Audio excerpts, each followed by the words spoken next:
देश भर में लोकसभा चुनाव 2024 को लेकर जिस अंदाज में तमाम पार्टी और उनके नेताओं का प्रचार तंत्र और प्रचार का जो सिलसिला शुरू हुआ है, उसमें बिहार एक अनूठा राज्य है जहां पे विरोधी पक्ष से तेजस्वी यादव जिस धुआंधार अंदाज में प्रचार प्रसार में लगे हुए हैं, वैसा कहीं किसी दूसरे अन्य राज्यों में बीजेपी या एनडीए के खिलाफ कोई प्रचार करने वाला विपक्ष का नेता धारदार तरीके से दिखाई नहीं दे रहा है।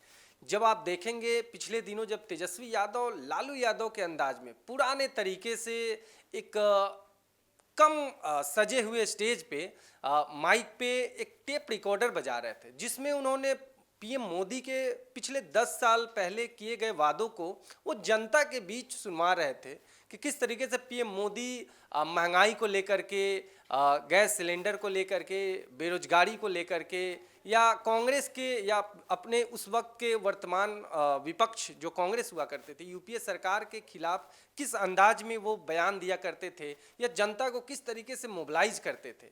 तो एक तरीके से तेजस्वी यादव का जो ये अंदाज है वो कहीं ना कहीं किसी अन्य दूसरे विपक्षी नेताओं के तरफ से तो नहीं दिखाई देता है। जिस अंदाज में तेजस्वी पीएम मोदी या भाजपा को एक एक एक एक ग्राउंड पे वो घेरने की कोशिश कर रहे हैं, नौकरी पे, रोजगार पे, बेरोजगारी के मुद्दे पे, महंगाई के मुद्दे पे, उस तरीके से तेजस्वी जिस अंदाज में दिन भर में 10 से 12-15 रैलियां एक दिन में कर रहे हैं, वो खासकर मैं बात कर रहा हूँ राहुल गांधी, अखिलेश यादव हो या तमाम ऐसे विपक्षी नेता हैं जो तेजस्वी यादव के तुलना में कम रैली कर पा रहे हैं, या उस टेम्परामेंट में या उस धारदार तरीके से, या कह ले कि उस बेजोर तरीके से अभी तक एनडीए के खिलाफ वो मैदान में नहीं उतर पाए हैं।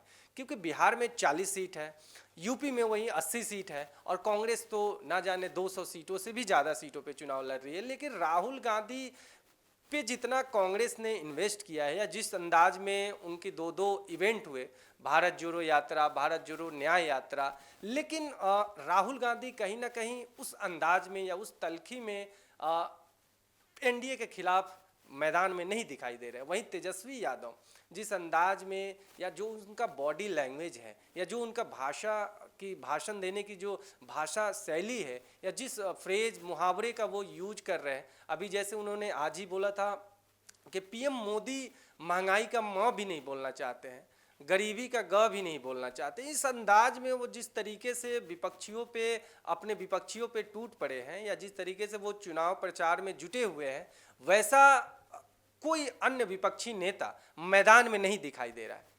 अब आने वाले 4 जून को क्या परिणाम होंगे वो जनता ऊपरी तौर पे तो एनालाइज कर रही है, लेकिन अभी कहना बहुत मुश्किल है कि बिहार में किस तरीके का नतीजा आएगा। क्योंकि बिहार में तेजस्वी यादव अपने प्रचार में, अपने सभाओं में कह रहे हैं कि बिहार चौंकाने वाला रिजल्ट देगा।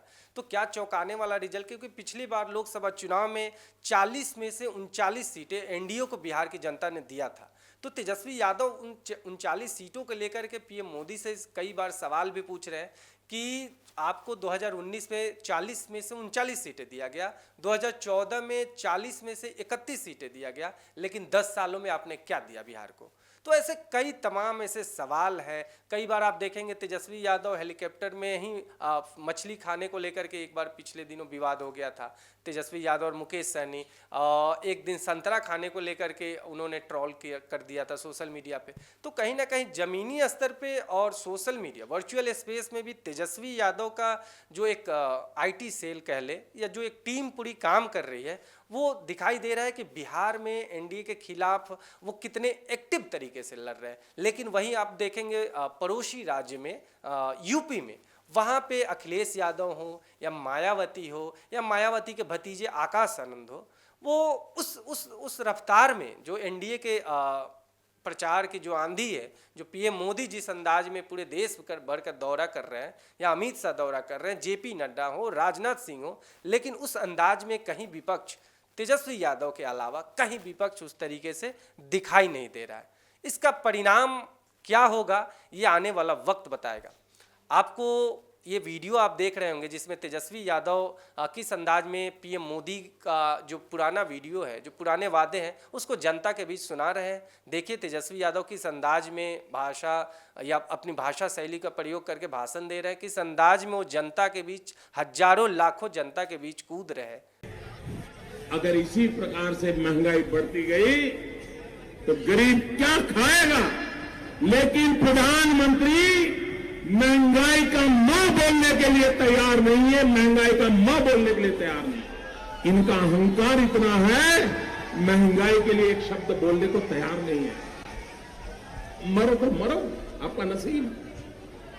अरे गरीब के घर में चूल्हा नहीं जलता है, बच्चा रात रात रोता है, मां आंसू पी के सोती है, और देश के नेताओं को गरीब की परवाह तक नहीं है। ये गरीबी का हाल कर दिया है। वोट करने जाए तो जरा घर में जो गैस सिलेंडर है ना, उसको जरा नमस्कार करके जाइए। गैस सिलेंडर छीन लिए इन लोगों ने, और गैस जिस प्रकार से महंगा कर दिया है, याद करके जाइए। गरीब को कुछ मुफ्त में दे दो, उसको चाहिए। आज वादा करता हूं, दिल्ली सरकार 1.25 लाख करोड़ रुपए का पैकेज देगी। स्पेशल स्टेटस की बात हो, स्पेशल अटेंशन की बात हो, जो भी करने की आवश्यकता होगी, दिल्ली में आने वाली नई सरकार उसकी वो प्राथमिकता होगी। यहाँ पर एक शुगर की चीनी की मिल थी, ताले क्यों लग गए भाई? गन्ना करने की खेती करने वाले किसान का क्या हुआ? हिंदुस्तान के एक एक गरीब आदमी को मुफ्त में 15-20 लाख रुपए भी मिल जाए। एक एक पाई हिंदुस्तान की वापस लाई जाएगी। मैंने सिर्फ देश से 50 दिन मांगे हैं, 50 दिन। अगर 30 दिसंबर के बाद कोई मेरी कमी रह जाए, कोई मेरी गलती निकल जाए, कोई मेरा गलत इरादा निकल जाए, आप जिस चौराहे में मुझे खड़ा करेंगे, मैं खड़ा होकर के देश जो सजा करेगा वो सजा भुगतने के लिए तैयार है। झूठ बोलो, बार बार झूठ बोलो, जो भी बोल सकते हैं सब झूठ बोलो, जहां भी बोल सकते हैं झूठ बोलो, जितनी बार बोल सकते हैं झूठ बोलो, किसी भी विषय पर बोलो तो सिर्फ और सिर्फ झूठ बोलो। एक ही काम, झूठ बोलो, झूठ बोलो, झूठ बोलो, बार बार बोलो, बार बार बोलो, बार बार बोलो, हर जगह पे बोलो और जोर जोर से बोलो। अरे हम तो फकीर आदमी हैं, झोला लेके चल पड़ेंगे जी। आप मुझे बताइए, अगर इसी प्रकार से महंगाई बढ़ती गई तो गरीब क्या खाएगा?